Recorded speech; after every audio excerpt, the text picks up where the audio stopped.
All right. Hey, welcome everybody. Just want to let you know we're online tonight with Anthony Kelly from Phoenix, Arizona, licensed therapist, and he's going to go on. Anthony, just tell us a little bit about yourself. My name is Anthony. Last name is Kelly. I always let them know, with two L's. I got two E's and two L's in my name. That way you don't call me Anthony, or Kelly, it's Kelly. So I like to say that.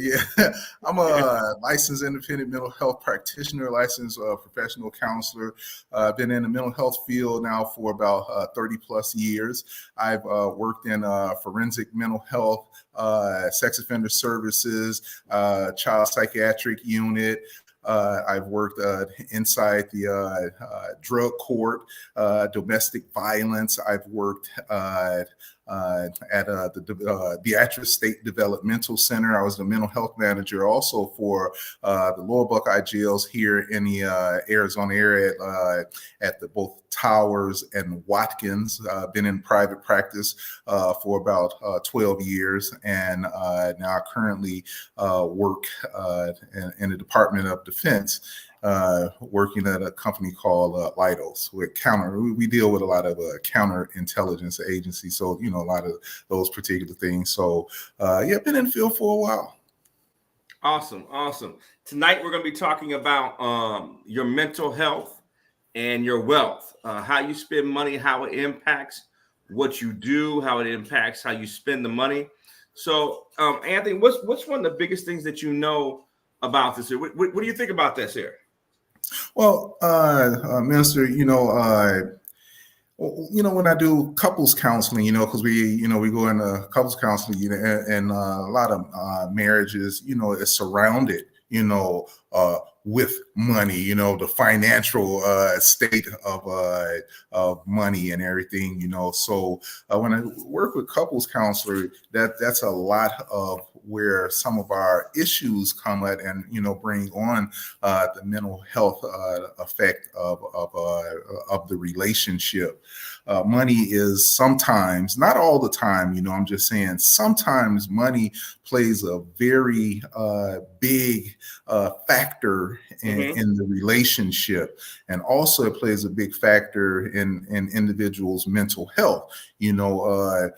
More money, people believe that we get less problems, but I always say more money, more problems, especially when you don't understand how to regulate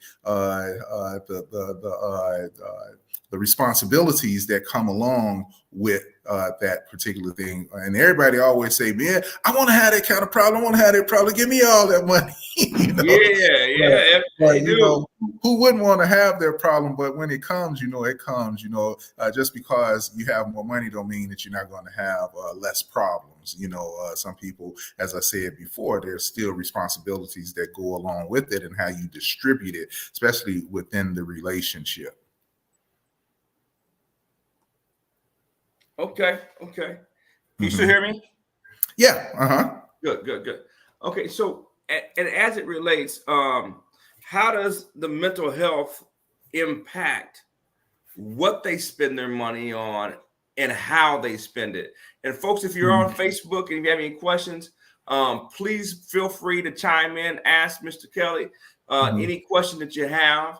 If you want, I'll be post a link. You can join us by video up there. But go ahead and post on here and let us know what you think. We got a couple of people watching, so go ahead, Mr. Kelly. Yeah. Well, thank you very much. Like when we look at that, and that's a very good question about how does money relate to the relationship.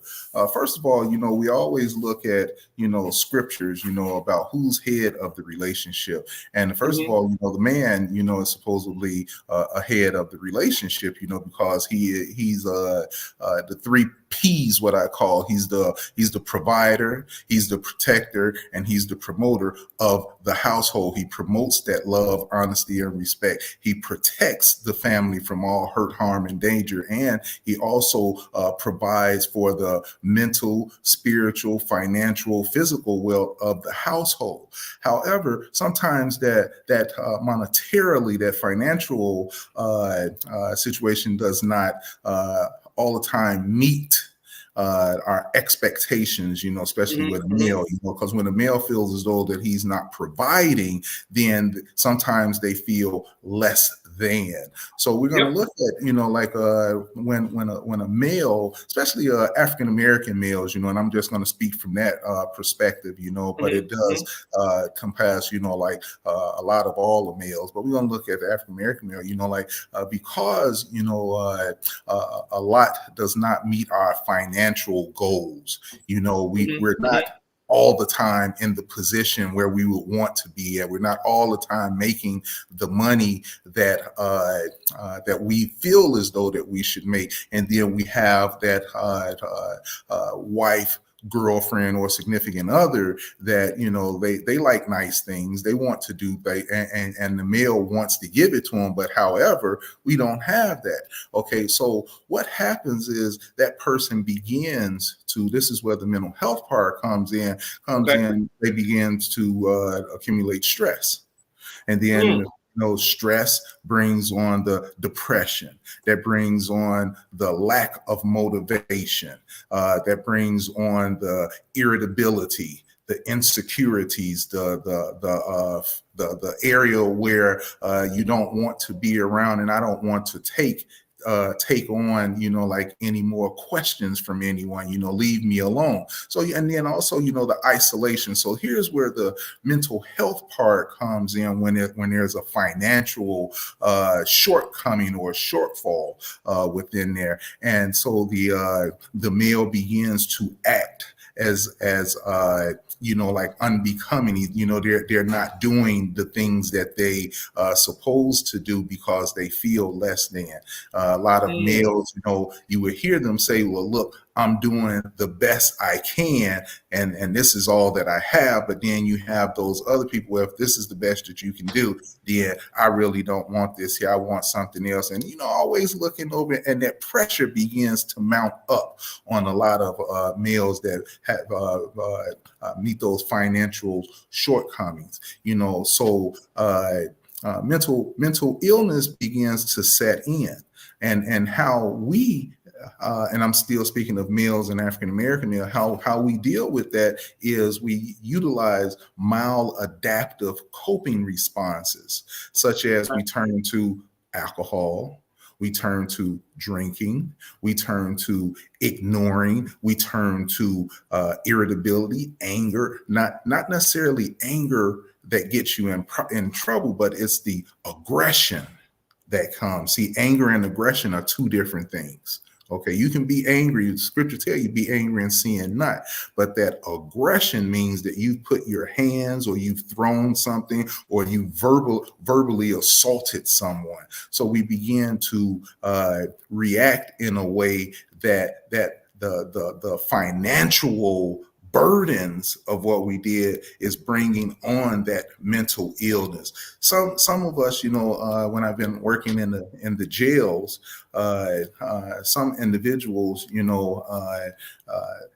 they're in there, they're depressed, and they're not necessarily criminal minded, but because they was dealing with all of the financial responsibilities that they were short at, but because I didn't have a job, I wasn't able to take care of this, I wasn't able to take care of their mental illness set in.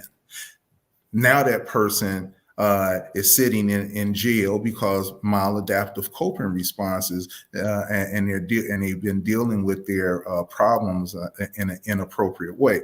So most of the time when we sit down to get that person to not have what we call that negative thought process, that's another thing that sets in with us, is everything that could happen bad, it happens bad. So we begin not to see our way of getting out of our financial struggles.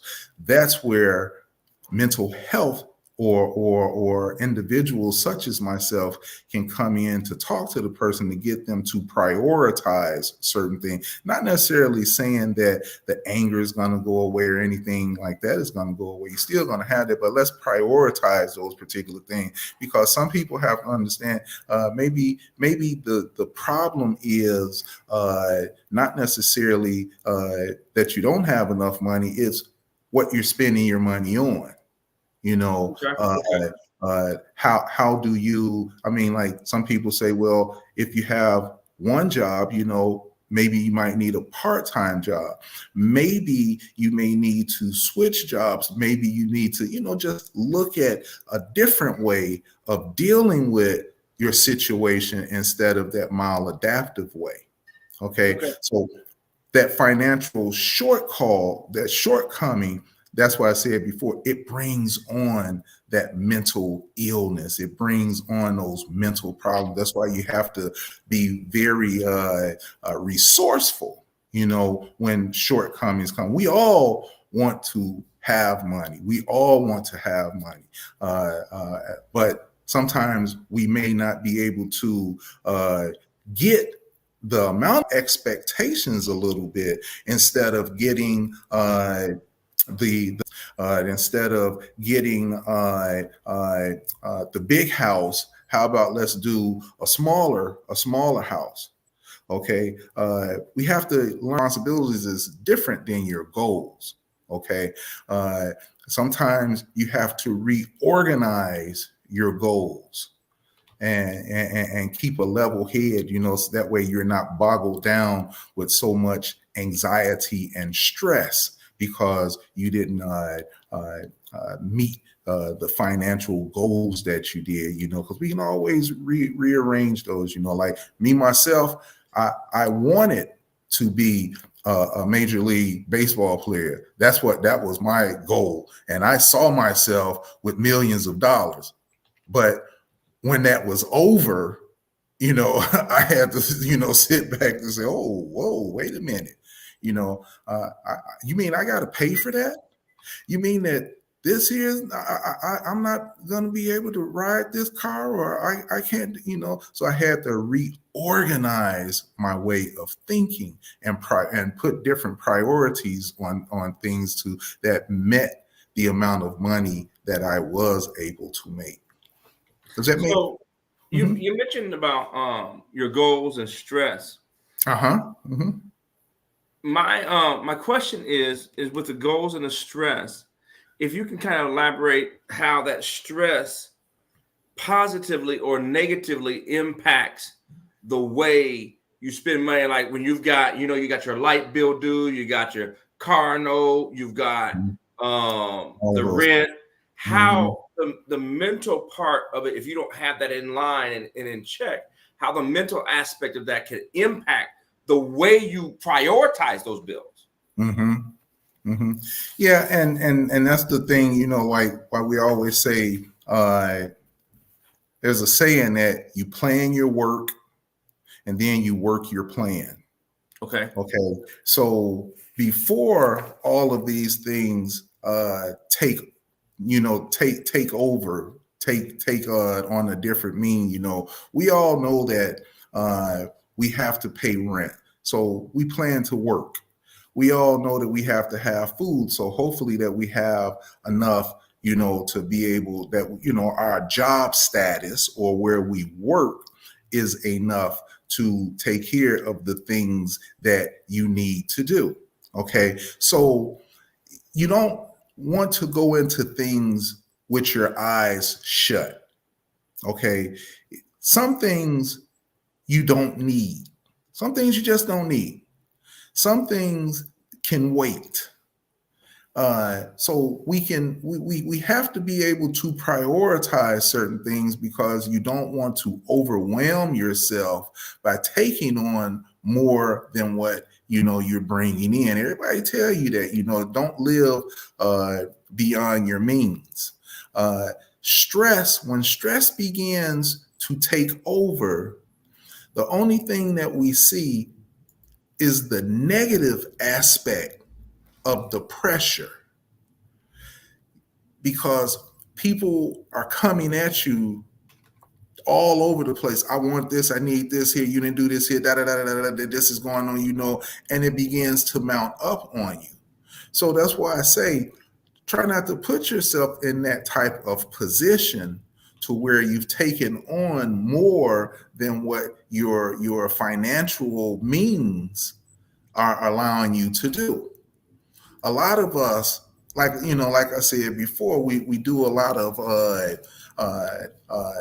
want shopping. So Mm, so I tell people, I do a group on your wants and your needs. Okay.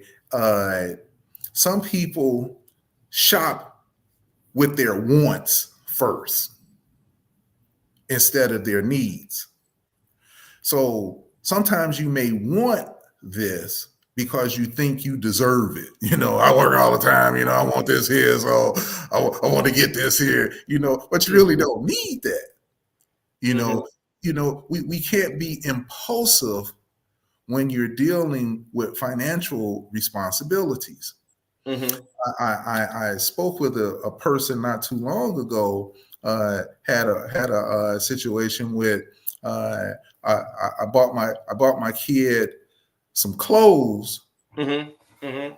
and they needed some milk, but I bought the clothes because that they was on sale and they was this, that, and the other. So the person that they were married to said, "Well, that was dumb. Why didn't you buy the milk first?" Well, I figured that we can get by, but these here look so they're buying their wants instead of their needs, which brings on the stress, the confusion, the anger, the disappointment between the relationship. Because y'all got to remember, we don't all think alike. Mm, We, especially in relationships, people begin to find out in a relationship that the reason why you like or love the person that you're with is because they have opposites of you. And it's a true statement that opposites attract.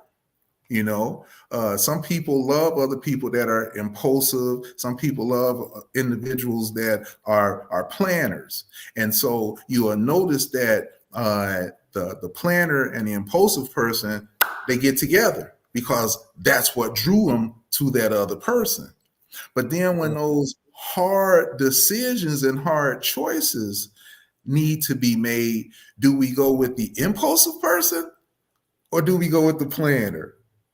So that's where we fight at, is because everybody want their way to be going first. I want it like this here because it should be like this here, and the other person, uh-huh. well, it should be like this here, and you always do it this here, and that brings that rift, that brings on that stress within that, because you're arguing over things that it was cool when we didn't have to make that hard decision, but now that we have to make that hard decision, now we have to think about what's best for us. I always say, I don't care what decision or choice a person makes, just as long as it benefits the relationship, because the relationship centers around everything. Good relationship, good outcome. Bad relationship, bad Mm, outcome. If you can't get along, your relationship's not getting along. So you have to always be able to look at, uh, if I do this, how does this benefit the relationship? If I don't do this, how would this affect or benefit the relationship? So we always have to be looking at certain things when you go into a particular relationship, because, like I said before, uh, most people, most individuals, their spouse have opposite, or their mate have opposite thoughts that they have. But that's what make the relationship powerful, because what you don't do, I can do, and what I can't do, you can do. But when we have to make those decisions, are we going to go my way or are we going to go your way? so when doing that, you mentioned earlier about the impulsive person versus the planner. Uh-huh. Um, some people may not know what an impulsive person is, and some people may not know what a planner. Can you kind of describe the characteristics of a person who's impulsive, and in your professional opinion, how them being impulsive impacts the money? Mm-hmm. Here's a scenario where I talk about money a lot and its effects in a relationship. Money, typically, the person that makes the most amount of money in the relationship typically makes all the rules. So money is powerful in a relationship. Okay.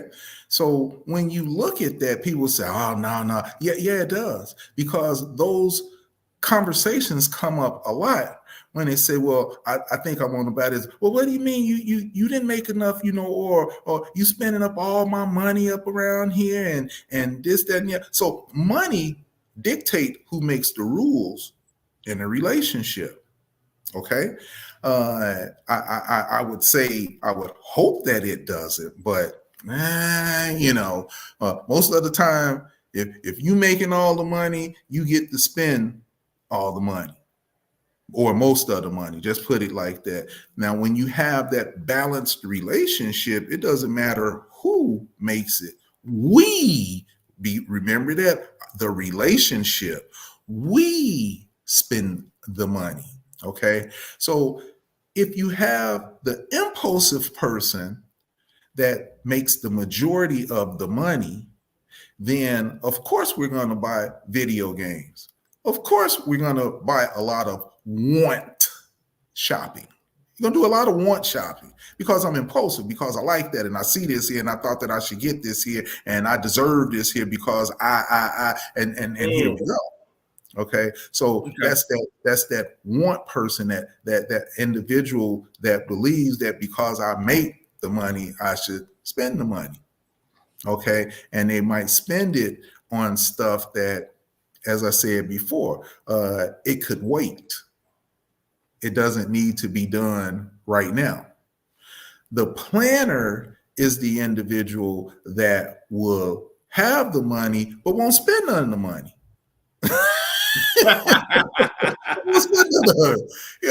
They be like, well, I think we ought to do this here. No, but we ought to put this in our saving account, and then we can plan to go in 2 or 3 months, and we'll have more fun in a couple months. Well, the impulse person, hey, look, I want to do this here like right now. But that planner will save that money, so that $5 gonna go over here and be saved. And because I make all the money, I decide on when we spend the money. Okay, so you will look at those particular dynamics within a relationship when it comes to money. Now, a lot of people, as I said, will say, no, money don't run us and money don't do, and I would say, well, that's good for you. That really is. And that's how a relationship should go, because money should not dictate who makes what decision. But the majority of the time, it does. A lot of people, this my house. I bought this house with my money, and if you can leave, then just leave. You want to leave, let's leave, stuff like that, because that's dictating the power struggle within the house. And that power struggle is, I make the most. I do this here. So if I do it, then I do it like this here. Okay. That brings on, once again, stress in the relationship. That brings on irritability. It brings on lack of sleep. And this is when all the mental health things begin to come in. And a lot of people don't talk about these particular issues because they don't want you in their house. I don't want you in my house knowing what's going on here. I'll figure it out. So they call that they're silently suffering for what's really going on.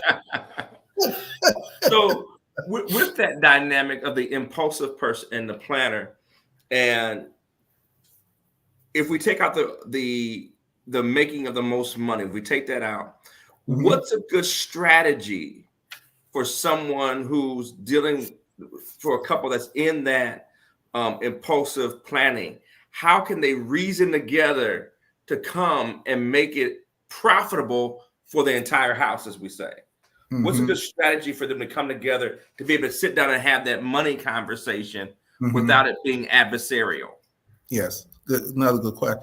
As I said before, whatever you do, and as I said before, I don't care if if this or if it's that, if it's right or left, whatever you do, make sure that it benefits the relationship. It has to benefit the relationship in a positive way. You know, you don't want I win, you lose. You know, you don't want that in a relationship. You want we both win, but we have to compromise somewhere as to how do I smile and how do you smile? You know, and within those relationships, that's where we talk. We talk together. We build. I call this word emotional intimacy. Okay. Okay. When you have emotional intimacy, it's not about sex. Emotional intimacy is understanding how this actually affects the other person. I'm thinking one thing and you're doing it. I say something and you're finishing my sentence. So I got that connection with you. I understand that if I do this, then you may not like this, so I might not do it right. Let me talk to them about this to see if that's all right. Okay. Sometimes, as I said before, we in the church, the man is the head of the household. And sometimes the man takes that literally and they will say, I don't need to talk to you about nothing. This is what we gonna do. So we're gonna have some problems because most times, you know, not all the time bringing in the money. He works outside the home and he does these things. Now, I'm not saying this all the time. I'm just saying most times that's how that goes. And so we have that, well, this is how we going to do it without communicating with the other person. Okay. It's very important when you're working with the other individual, because God should be in our life. As I said, you know, we should be able to sit down to talk about these particular issues rationally, you know, because it's no longer I, me, and mine. It's us, ours, and we. And when you start thinking like that, then things begin to ease out over a little bit. You're able to think about what do we need to do to make this work? How much do we need to save together, or how much can we spend right now? You see, for the impulsive person and for the saver, you know, everybody wants to win, you know, so everything has to be talked about so we can compromise to do it either in moderation or we don't do it right now. You know, the Lord always said he's going to answer you no, yes, no, and not right now. So God is still in it. He said no, but probably not right now. Right now might not be the good time, but it might happen later. So let me give you this here scenario. I want to Mm-hmm. kind of throw a curveball at you, see how you're gonna deal with it. So let's say you have someone who has had trauma from the past, whether it be some type of abuse or they lived in a household where they always grew up poor. Mm-hmm.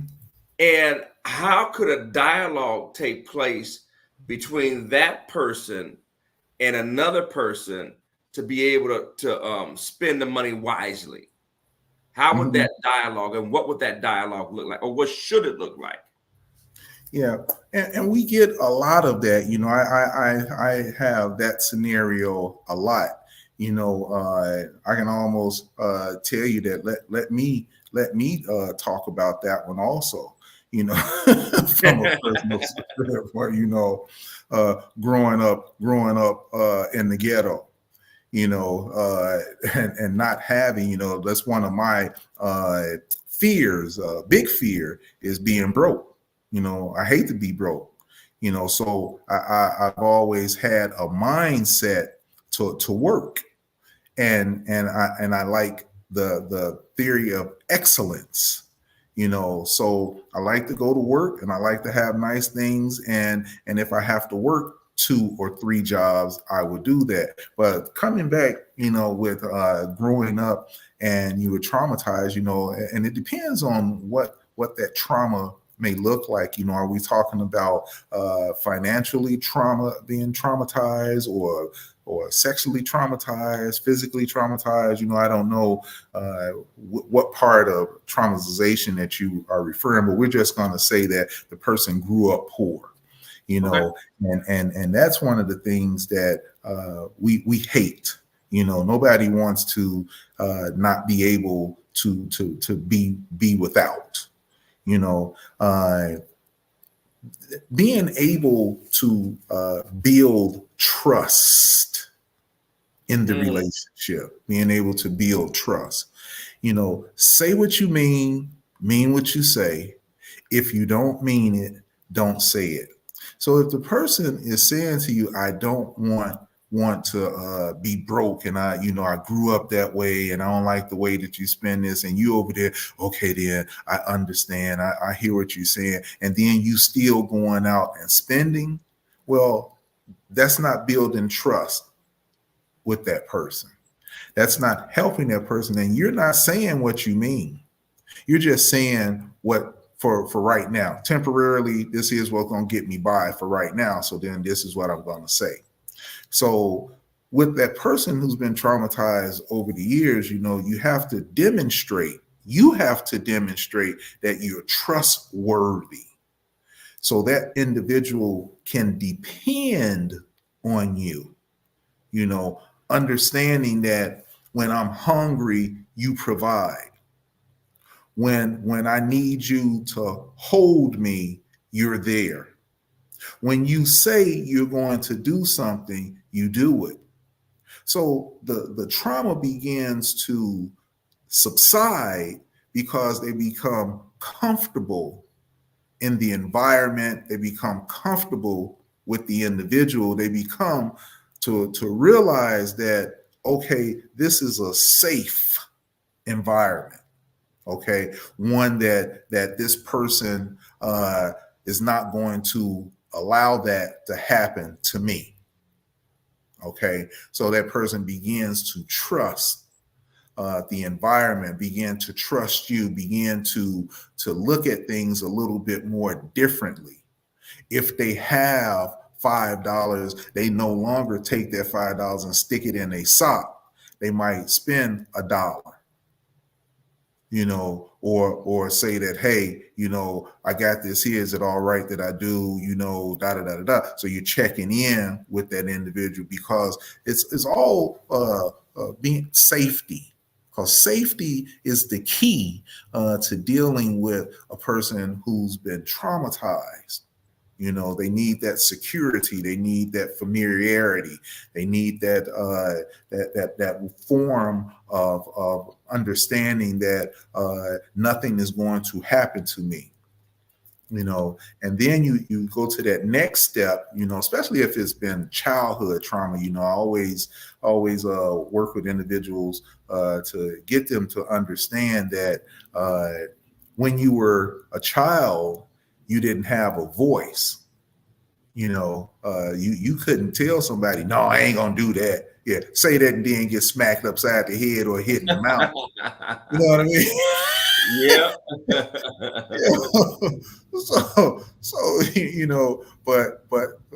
but today you're not a child, and you have a voice. You get to say no.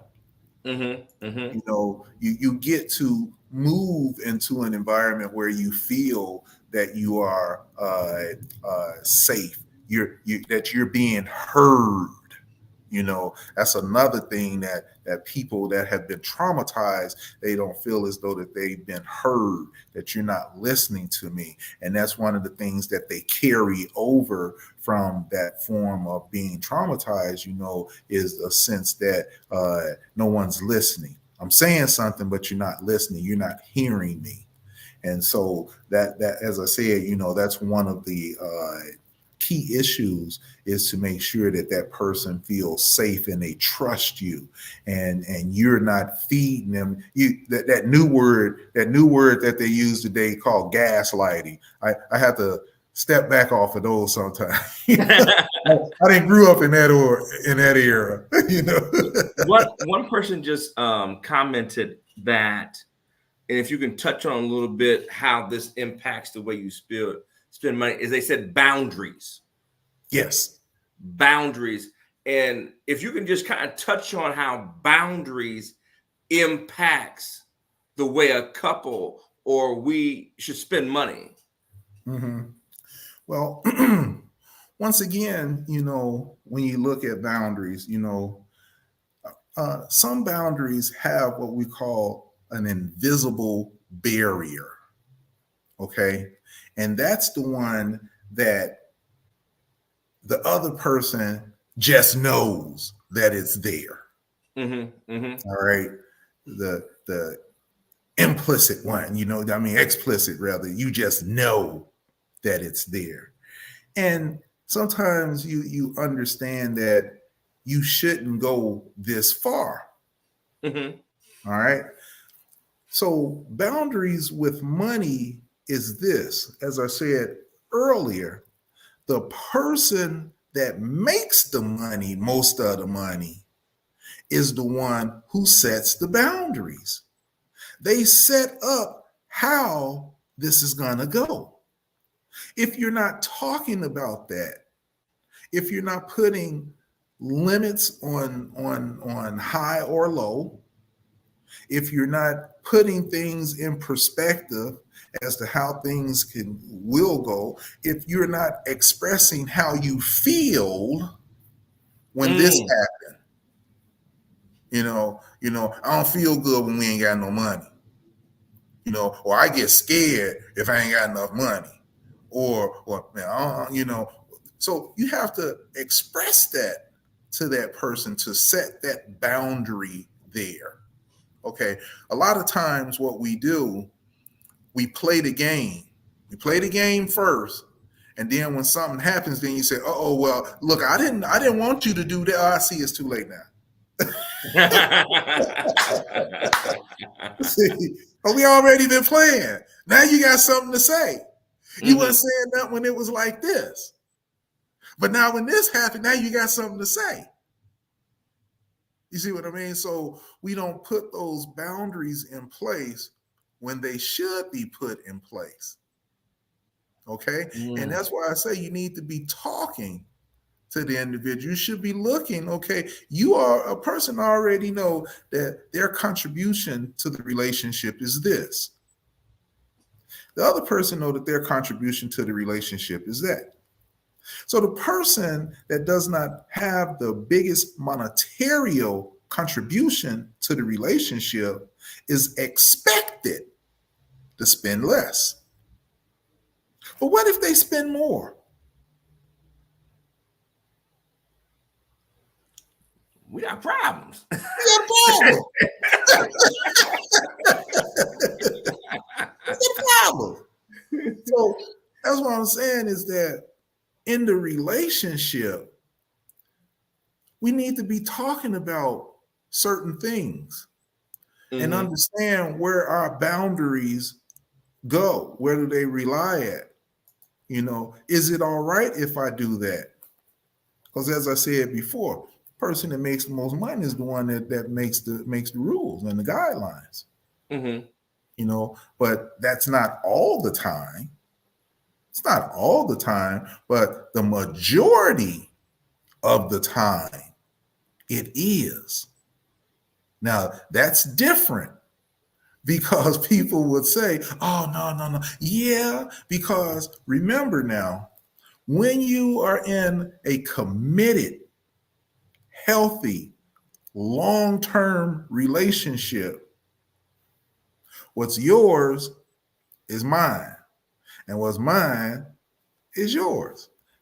However, we see it what's yours is mine, and what's mine is mine. And if you want to spend mine, you better ask me. You better ask me before you touch this. So I guess in looking at, because I know I grew up in the area, I tell people all the time, I'm a very traditional type person. So when it comes to finances, that I do have a fear, a very big fear of being broke. I don't like to be down to my last dime. That's a huge, that's a huge fear of mine. I better not wake up and see that minus sign in my account. What you been doing? Exactly. Mm-hmm.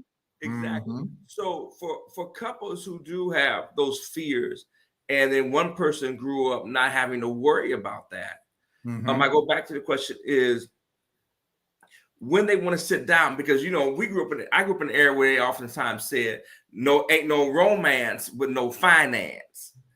Ain't no finance, ain't no romance. If you ain't got this here, you can't do this here. What they say, I forget the old style, but I know exactly what you're talking about. So when that happens, if you ain't got no money, you can't get no honey. Exactly. So when those types of things happen in relationships, what do you, from your professional opinion, what do you recommend? Do you recommend, hey, y'all go get professional counseling now, or hey, here's the 1, 2, 3 step to sit down and having that initial conversation on why have you spent so much money? Yeah. And to answer the first one, professional counseling is there most of the time when things have went awry. It's going on. A lot of smart people do counseling prior to getting into those long-lasting relationships, which is good also. But the thing about that is conversation. You have to have those particular conversations about certain things, such as finances is one of them. When I do my marriage groups, I talk about those stages of a relationship. And when you go into those 8 stages, when you go into your honeymoon phase, when you just meet and you guys are having a good time, then you go into your discovery stage when you're finding out about somebody, then you go into your commitment stage when you actually get married, and then they come to what we call the power struggle stage, okay? And the power struggle stage, it comes into effect after the commitment stage. Okay. So wow. what happens is that during that honeymoon phase, everything is good. That time, you're on the telephone for a couple hours. How you doing? I'm doing all right. I just want to hear you breathe. I just want to hear you. Yeah. Hey, okay. On the count of 3, we gonna hang up. Okay, ready? 1, 2, 3. You hang up first. That honeymoon stage, yeah. So everything's good. So then after that, then you move into that discovery stage. You start learning things about that person. Okay, you start to ask questions, and during this particular stage is very critical because this stage lasts the longest time of any stage of your of the relationship prior to. It lasts a long time because you're always discovering things about a person. One of the things I always tell people within any relationship, the last thing that a person shows you is their anger. So you may not see that anger until you're in the commitment stage, and the commitment is when you marry. You see, and because you said, well, where I didn't, where that come from, or I didn't know you do that, but see, now it's too late because you're committed. So that's why you want to be talking during that discovery stage, asking some of those questions about that individual, knowing, what do you do when you get angry? Well, do you like to spend money? If you do, what do you like to spend your money on? How much? I mean, like, do you want to keep your accounts low, or how? Especially if you have a worry or a concern about that. Some people find out about their mate that they don't like to work. But it's too late now because you didn't got a baby by him, or he got one by you, and now you find out that they like to just lay up. But now you're in that committed stage because you haven't been talking about these particular things during that discovery stage. But then anyway, after that discovery stage comes the commitment stage, and that commitment, you get the ring, you move in, you get buy the house, everybody together. But here's where the marriage really begins, is in the power struggle stage. And the power struggle, this is where you start to find out about, where do you want to go for vacation? Some people want to go to Jamaica. Some people want to go to Disney World. Some people want to go skiing when I don't like to do that. So you want to be talking about how do you spend your finances? Do you spend it on your wants? Can you wait? Or and you're finding these things out. So there's a power struggle. Whose house do you go to for the holidays? We went to your mama's house last week. So last year, I want to go to mine's this year. Well, how come we can't go there? Well, we went there and we stayed over. You see, so we having these here conversations. So you want to understand what's going on. You want to be talking about these particular things, about your friends. I never did like them. Only reason why I like them is because you were saying that they was all right, but I really don't like them. So we have some power struggle. Your personal habits. After me and my wife got married, you know what our first argument was about? What's that? Toothpaste. It's no lie. It's no lie. Now, she got the toothpaste. And so I didn't know this. And I squeezed the toothpaste from the middle, no matter where I put it out. I squeezed the toothpaste. She would yell at me because she said, you should squeeze the toothpaste from the bottom. That was our first argument, was because she told me I need to be squeezing the toothpaste from the bottom. Well, I didn't know that. I squeezed it from the bottom until the top. So we had a problem with that because that habit of mine, that was a personal habit. So I don't think about that. I don't think about doing this here. So what we did, how we squashed that, she got her toothpaste and I got mine. But you have to learn how to, I'm just trying to tell you, you got to learn how to compromise those things. What church do you go to? We went to Bishop Reed Church, but I don't like Bishop Reed congregation. Let's go over here to Pastor Dillawilly. Because they services this, that, and the other. No, but I don't want to go there because my mom and them, we've been going this here, all this here. See, now we having these power struggles. You see, within the relationship. So these are the things that you want to be talking about during the discovery time. Because once you having these types of conversations and disagreements after you're committed, you're going to have a problem because you can't go nowhere. You ain't going nowhere. You married now. You in it. That relationship is here. And if you can't get through that power struggle, most times what's going to happen is that you're going to be angry. Mm-hmm. And then once you get angry, you go into the next stage called peace with the price. And that is, I'm quiet. I ain't going to say nothing to her because I don't want to hear nothing she got to say. So I just sit over here and just be quiet. And then she said, well, I don't want to be around him because he don't ever talk to me no way. And why am I cooking for him anyway? Because he don't be doing da. I ain't cleaning up nothing.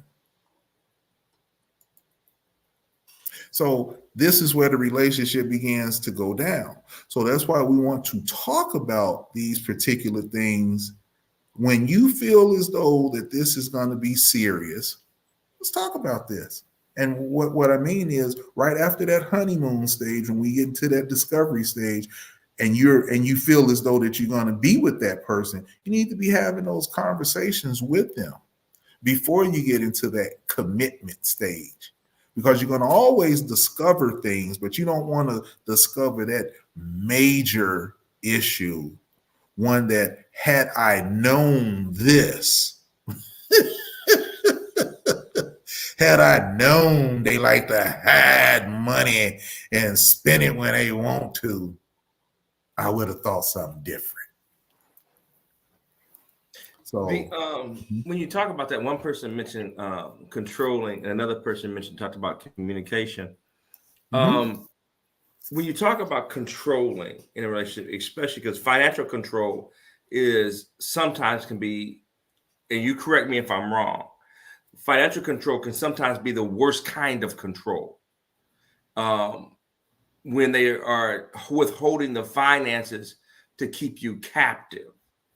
So when you talk about that power struggle and that stage of the power struggle, how can someone who doesn't have the power or doesn't have the control initiate a conversation about, in the financial realm, about this to bring about a change? Yeah, and that's going to be done with different relationships, and that's why I was speaking earlier in the relationship, is how you solidify that relationship with that emotional intimacy, understanding the individual. You know, I'm a person, you know, that you just can't talk to me no any kind of way. You say something to me, I might go off.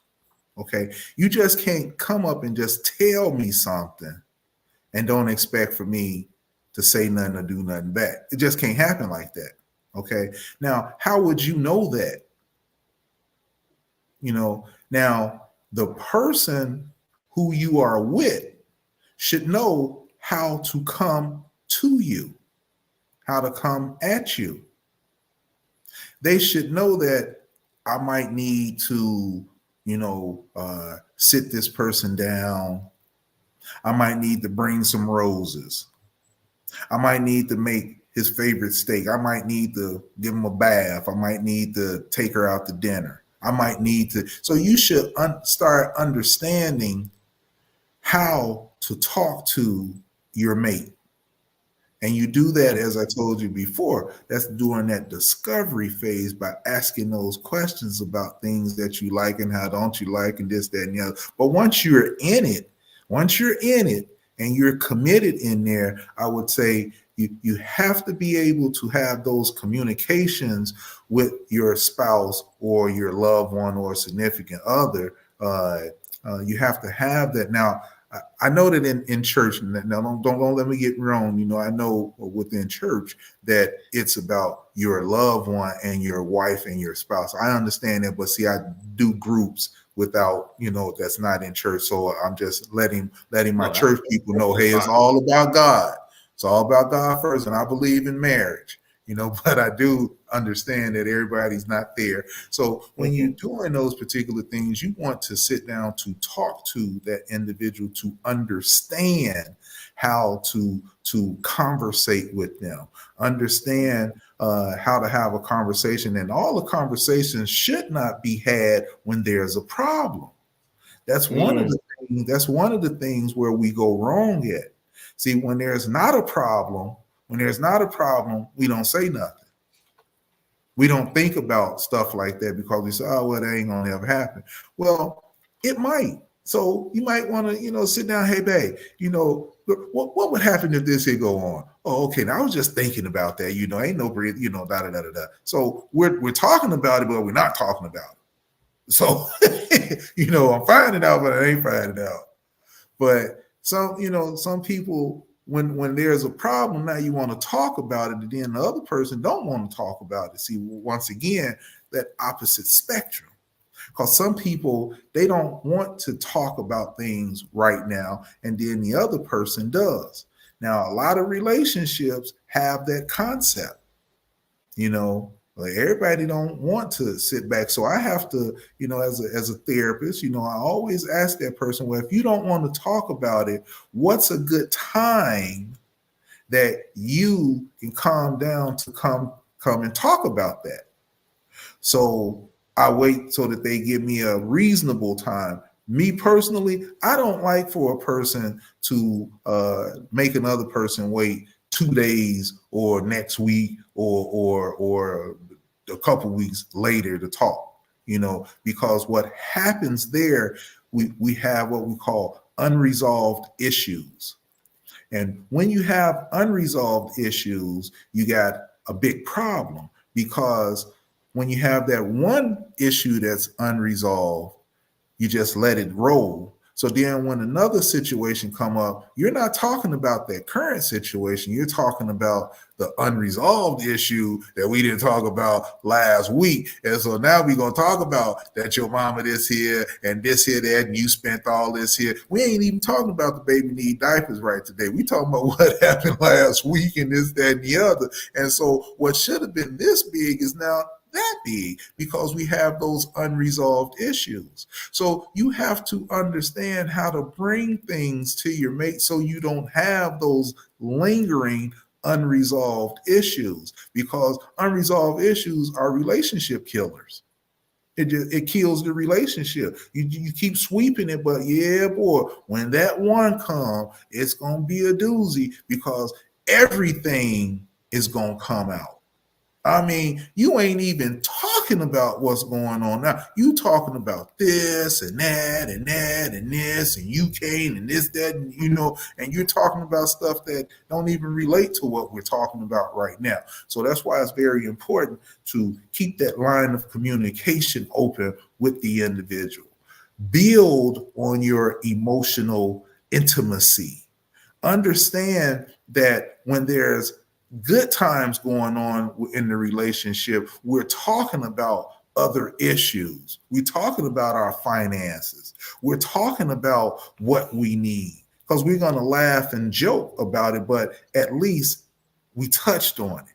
Because when it does come up, now we understand that we can, just do this and we should be able to move forward. Okay. So that's one of the things that I would say is always build on that emotional intimacy. Always talk about certain things when there's a good downtime. Don't talk about that problem when now it's a problem. Now it's a problem now. We got a problem now. We're going to talk about it. We're going to talk about it all day, all night, but wasn't a problem then, but it's a problem now. Okay. Well, I want to thank everybody for watching. We've had quite a few people online who have watched tonight. This concludes the time. We're going to have Mr. Kelly back again to talk about some different things. So please, if you have questions you want him to answer, don't hesitate to shoot us a message and we can put them on the next time. But we'll be continuing talking about relationships and finances. And so that way we want to help as many people as we can. And Mr. Kelly, do you have any final remarks for us? Well, thank you for having me. I greatly appreciate it. You're always my favorite. You're always one. And anytime I can help, just let me know, and we can always go from there. All right. Well, thank you very much. You folks take care. Have a great evening. And thanks for being on with us late. Get some sleep, because we all got to get up and go to work tomorrow, so we don't have finances as a problem in our relationships. Take care and good night.